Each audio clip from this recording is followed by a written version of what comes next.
کیا کٹاکٹ کھانا جائز ہے؟ سعود احمد انڈیا سے، اگر کوئی مسلمان لڑکی ہندو لڑکے سے شادی کرنا چاہے اور یہ کہے کہ میں شادی کے بعد اسے مسلمان کرنے کی کوشش کروں گی، تو کیا اس سے شادی کرنا ٹھیک ہے؟ اگر صحیح نہیں تو لڑکی کے لیے کیا حکم ہے؟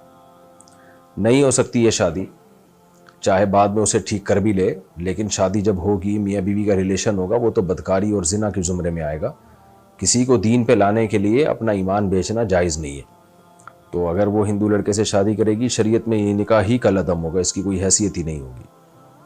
تو اس لیے بہت بڑا جرم ہے، بلکہ ایسے لوگوں کے بارے میں تو ایمان کے سلب ہونے کا خطرہ ہے کہ آپ کو پتہ ہے کہ ایک چیز اسلام میں نہیں ہے اور وہ نکاح اسلام اس نکاح کو نکاح ہی نہیں مانتا، تو آپ اس پہ نکاح کا لیبل کیسے لگا رہے ہو؟ پھر آپ اس خاتون کو چاہیے ایسا ہرگز نہ کرے۔ لڑکی کے لیے یہی حکم ہے کہ اس کو چھوڑ دے، وہ خود مسلمان ہوتا ہے تو اپنے والدین کی پرمیشن سے اس سے شادی کر لے، اگر نہیں ہوتا تو بس چھوڑ دے اس کو۔ احتشام صاحب انڈیا سے، میں دہلی میں رہتا ہوں اور میرے والدین تقریباً 650 کلومیٹر دوری پر رہتے ہیں، اگر میں دہلی سے وہاں جاتا ہوں تو کیا مجھے قصر نماز پڑھنی ہوگی یا پوری ادا کرنی ہوگی؟ آپ دہلی میں رہتے ہیں تو کیا مطلب کوئی جاب واب کرتے ہیں یا باقاعدہ آپ کی بیوی بچے دہلی میں ہی ہیں؟ اگر واقعی بیوی بچے اور پورا گھر آپ کا دہلی میں ہے تو پھر والدین سے ملنے آپ جائیں گے تو پھر آپ مسافروں والی نماز پڑھیں گے وہاں پہ، اور اگر آپ کنوارے چھڑے چھاٹ ہیں، باقاعدہ دہلی میں آپ کا گھر نہیں ہے، تو پھر آپ کا والدین کا گھر ہی آپ کا گھر کہلائے گا۔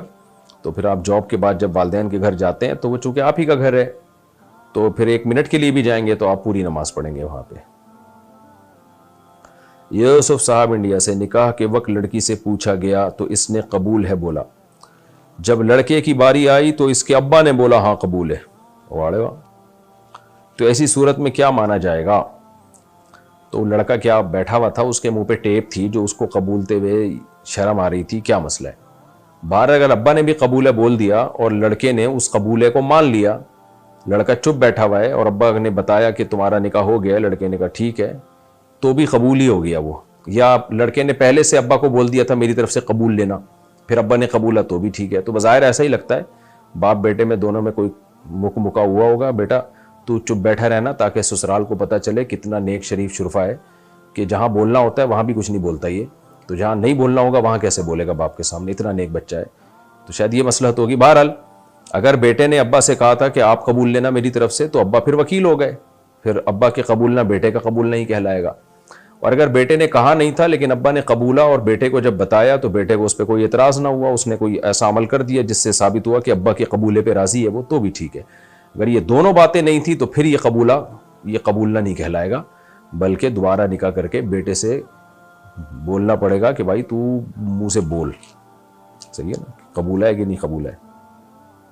اگر مسجد میں جماعت سے نماز ہو چکی ہو اور وہ نماز قضا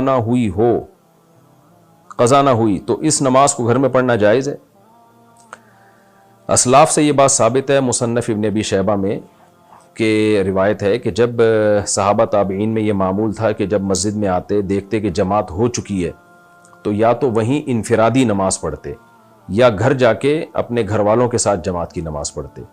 تو آپ کے پاس اب دونوں آپشن ہیں، اگر مسجد میں آئے اور دیکھا جماعت نکل چکی ہے، پہلی بات تو یہ غلط ہے، ٹائم پہ آنا چاہیے، مسجد کی جماعت چھوڑنا جائز نہیں ہے، گناہ ہے، لیکن بہرحال ہو جاتا ہے کبھی آئے جماعت نکل گئی ہے تو پھر یا تو وہیں انفرادی فرض پڑھ لیں یا گھر جا کے، بہتر یہی ہے کہ بیوی بچوں کے ساتھ جماعت کر لیں۔ آپ نے بتایا ہے کہ اجتماعی دعا ٹھیک نہیں ہے، تو جو لوگ تبلیغی جماعت میں اس نیت سے جاتے ہیں کہ دعا میں شریک ہوں گے، اس کے بارے میں بتائیے۔ میں نے یہ نہیں کہا کہ اجتماعی دعا ٹھیک نہیں ہے، میری باتوں کو لوگ غلط رخ پہ لے کے جاتے ہیں۔ میں نے یہ کہا ہے کہ فرض نماز کے بعد اجتماعی دعا ہاتھ اٹھا کے ثابت نہیں ہے، اتنی بات کہی ہے، ٹھیک نہیں ہے یہ بھی نہیں کہا، ثابت نہیں ہے، لہذا اس کو سنت نہ سمجھا جائے، اس کو ضروری نہ سمجھا جائے۔ بعض مسجدوں میں امام نہیں مانگتا، اس کو امامت سے ہی ہاتھ دھونے پڑتے ہیں، اتنی شدت نہ کی جائے۔ تو اس پہ مفتی رشید احمد صاحب رحمہ اللہ تعالیٰ کا احسن الفتاویٰ میں غالباً 2 یا 3 جلد میں بہت شاندار رسالہ ہے، وہ بھی پڑھ لیں۔ حضرت مفتی شفیع رحمہ اللہ تعالیٰ جو مفتی اعظم پاکستان تھے، حضرت مفتی تقی عثمانی صاحب کے والد تھے، ان کا بھی اس بارے میں بہت شاندار رسالہ ہے۔ تو حقیقت یہی ہے کہ نہ ہی کہ حدیث میں اس اجتماعی دعا کا ہمیں تذکرہ ملتا ہے اور نہ ہی فقہ کی کتابوں میں، فقہ کی کتابوں میں بھی اس لیے نہیں ہے کہ حدیث میں نہیں ہے، قرآن و سنت میں نہیں ہے، تو اس لیے اس کا ہمیں نہیں ملتا۔ باقی یہ اتنا بڑا مسئلہ نہیں ہے کہ اس کی وجہ سے مسجدوں میں پھڈے پیدا کریں۔ اگر کوئی امام اجتماعی دعا مانگ رہا ہے تو آپ اس کو مانگنے دیں، انہیں کچھ نہ کہیں، منہ نیچے کر کے چپ کر کے بیٹھے رہیں. پہلے ہی بڑے بڑے مسائل ہیں دنیا میں، ایسا نہ ہو کہ ایک نئی جنگ چھڑ جائے. تو جس کی تحقیق ہے کہ ثابت ہے تو اس کو مانگنے دیں، جس کی تحقیق ہے ثابت نہیں ہے وہ نہ مانگے. اور اتنے سارے اختلافی مسائل ہیں چل ہی رہے ہیں نا، تو یہ بھی ایک چل جائے گا، اس میں پھڈے بازی نہ کریں. تو باقی تبلیغ میں جو اجتماعی دعا ہوتی ہے وہ الگ چیز ہوتی ہے، وہ اس کا فرض نماز کے بعد اجتماعی دعا سے کوئی تعلق نہیں ہے. وہ تو جماعتوں کو رخصت کیا جاتا ہے تو اس سے پہلے ایک دعا مانگی جاتی ہے برکت کے لیے، تو اس کو بھی سنت نہیں سمجھا جاتا، بلکہ وہ ویسی برکت کے لیے ایک دعا مانگی جاتی ہے. تو لیکن نمازوں کے بعد تو ایک عمل ہے نا باقاعدہ، کہ نماز کے بعد تو نبی سے جو وظائف ثابت ہے وہ وظائف پڑھنے چاہیے. عامر حمزہ بنگلہ دیش سے، کیا کٹاکٹ کھانا جائز ہے؟ کٹاکٹ میں اگر کپورے بھی ڈل رہے ہیں نا تو وہ جائز نہیں ہے. اس کی دلیل کیا ہے؟ وہ یحرم علیہم الخبائث، اللہ تعالیٰ نے ہم پہ خبیث چیزوں کو، گندی چیزوں کو حرام کیا ہے. بعض لوگ کہتے ہیں کہ کپورے کا کہاں لکھا ہے کہ ناجائز ہے؟ بھئی یہ آیت عام ہے، ایسے تو بہت ساری چیزیں ہیں جن کے بارے میں کہیں نہیں لکھا، لیکن گندگی کی وجہ سے ہم ان سے ایوائڈ کرتے ہیں.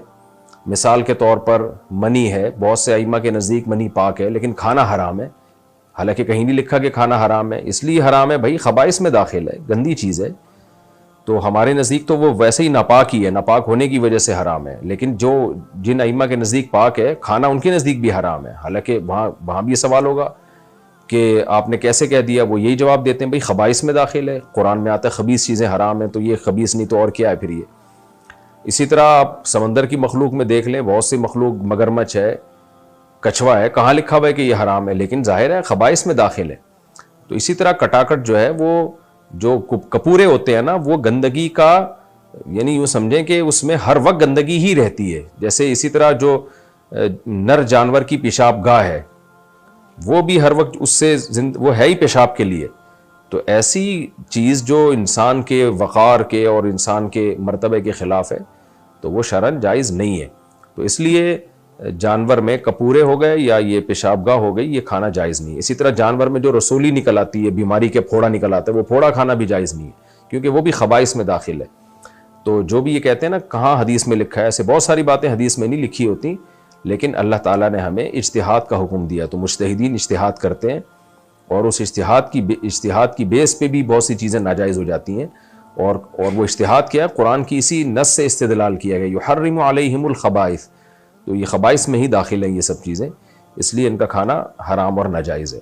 البتہ یہ ضرور ہے کہ چونکہ ان کے بارے میں وضاحت سے ان کو حرام نہیں قرار دیا گیا، تو اس لیے ان کو اس درجے کا حرام نہیں کہا جاتا جس درجے کے کتے اور بلی حرام ہوتے ہیں، تو اس درجے کا حرام نہیں ہے. تو اس میں کم درجے کا حرام ہے، جس کو مکروہ تحریمی سے تعبیر کیا جاتا ہے. تو اگر کوئی کھا رہا ہے تو اس کو ایک دفعہ سمجھا دیں، مان جائے ٹھیک ہے، تو زبردستی نہ کریں اور اس کو برا بھلا نہ کہیں، اس کو ملامت نہ کریں، لیکن خود آپ اس سے ایوائڈ کریں. کٹاکٹ میں صرف جو کپورے ہیں ان کی بات کر رہا ہوں، جو خصیتین ہوتے ہیں. باقی کٹاکٹ آج کل جو پھیپڑے ویپڑے کا بنتا ہے وہ ٹھیک ہے، اس میں کوئی حرج نہیں ہے. کراچی میں جو کٹاکٹ ہے وہ یہی ہوتا ہے، گردے پھیپڑے کلیجی ملا کے قیمہ بنا کے کھلا دیتے ہیں، وہ جائز ہے، اس میں کوئی حرج نہیں ہے. اچھا بھائی، فہیم النساء انڈیا سے، کیا عورتیں اپنے ہونٹوں پر لپسٹک لگا سکتی ہیں اگر لپسٹک میں حرام اجزاء شامل ہوں؟ نہیں، پھر نہیں لگا سکتی اگر حرام اجزاء شامل ہیں، کیونکہ ہونٹ منہ کے قریب ترین حصہ ہوتا ہے اور اس میں بہت دفعہ لعاب اس سے لگ کے منہ کے اندر جاتا ہے. تو اگر حرام اجزاء شامل ہیں، اور خواتین کو دیکھنی چاہیے، آج کل لپسٹک میں حرام اجزاء بھی شامل کیے جا رہے ہیں، تو اس میں تحقیق کر لینی چاہیے کہ کون سی لپسٹک حلال ہے، کون سی حرام ہے. کیا کھانے کی پلیٹ میں ہاتھ دھو سکتے ہیں؟